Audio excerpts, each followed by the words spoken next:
पीलीभीत पहुंचे पूर्व मुख्यमंत्री अखिलेश यादव, बीजेपी पर साधा निशाना। पीलीभीत में पहले चरण के लोकसभा चुनाव के लिए विधानसभा कार्यकर्ताओं का आभार व्यक्त किया। अखिलेश यादव ने कहा कि पीलीभीत का नाम सुनते ही भाजपा कार्यकर्ताओं के चेहरे पीले हो जाते हैं।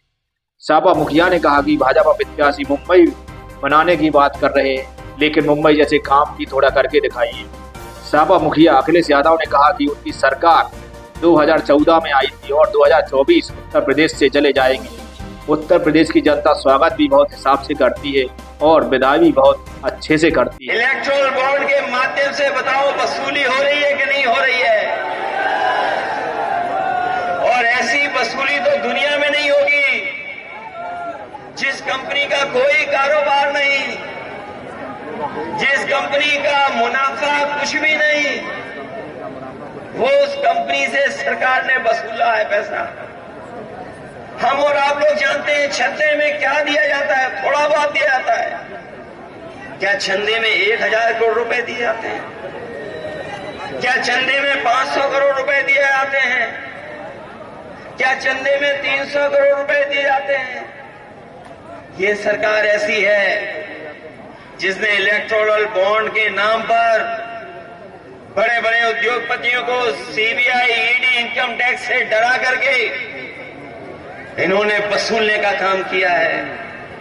और ऐसी वसूली पूरे देश ने नहीं देखी होगी जैसी सरकार में हुई है।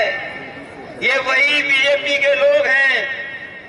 याद कीजिए, इन्होंने कहा था कि नोटबंदी के बाद कोई भ्रष्टाचार नहीं होगा, कोई काला धन नहीं कमा पाएगा। बताओ, ये इलेक्टोरल बॉन्ड सफेद को काला करने वाला इंतजाम हुआ है कि नहीं है?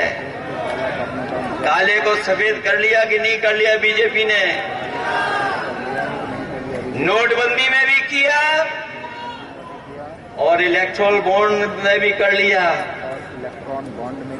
इस सरकार ने जितना पैसा वसूला है उसकी वजह से ही महंगाई है। सोचिए, कभी जिन उद्योगपतियों से ये वसूल लेंगे पैसा, क्या वो नहीं कमाएंगे मुनाफा? क्योंकि मुनाफा कमा रहे हैं इसीलिए महंगाई है, भ्रष्टाचार है इसीलिए महंगाई है।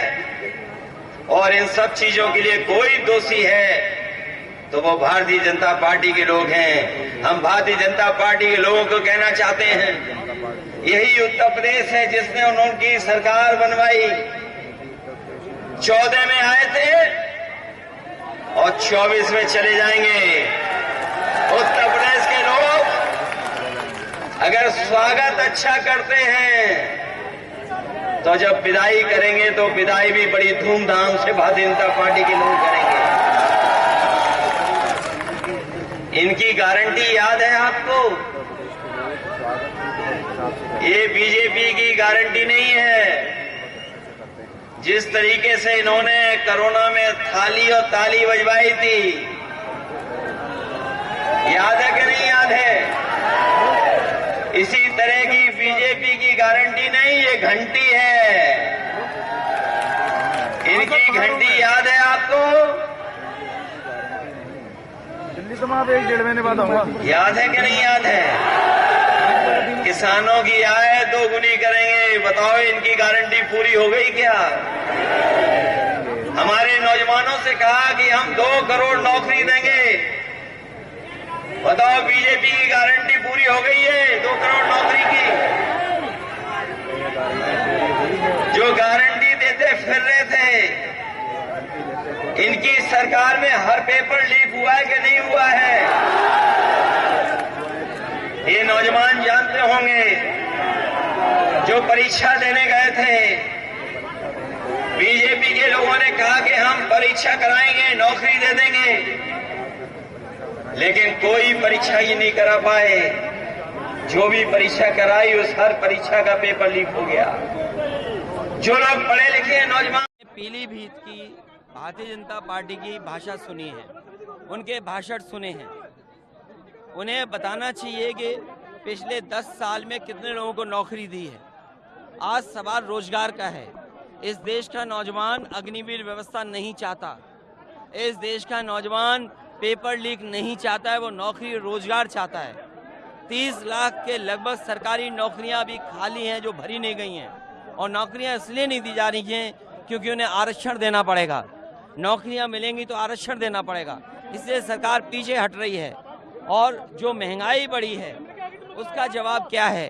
दाल, सरसों का तेल, घी, सब्जियां तो चलो एक बार को अगर हमारे किसान को मुनाफा मिल रहा है तो ठीक है, लेकिन आप खुद सोचिए कि 2014 में नमक की कीमत क्या थी और 2024 में नमक की कीमत क्या है। इसका जवाब सरकार के पास क्या है? उद्योगपतियों का तो ये कर्ज माफ कर रहे हैं, 15 लाख करोड़ माफ कर दिया। इलेक्टोरल बॉन्ड उन्हीं लोगों से लिया जिन उद्योगपतियों को इन्होंने कर्जा माफ किया। इलेक्टोरल बॉन्ड को लेकर के क्या सरकार के पास सफाई है? इन्होंने अपने 10 साल में लोगों से झूठ बोला है, उद्योगपतियों को लूटने का काम किया है। बीजेपी की यही पहचान है, झूठ और लूट। लूटा इलेक्टोरल बॉन्ड से और जनता को झूठ बोला कि हम खुशहाल कर देंगे, किसानों की आय दोगुनी कर देंगे।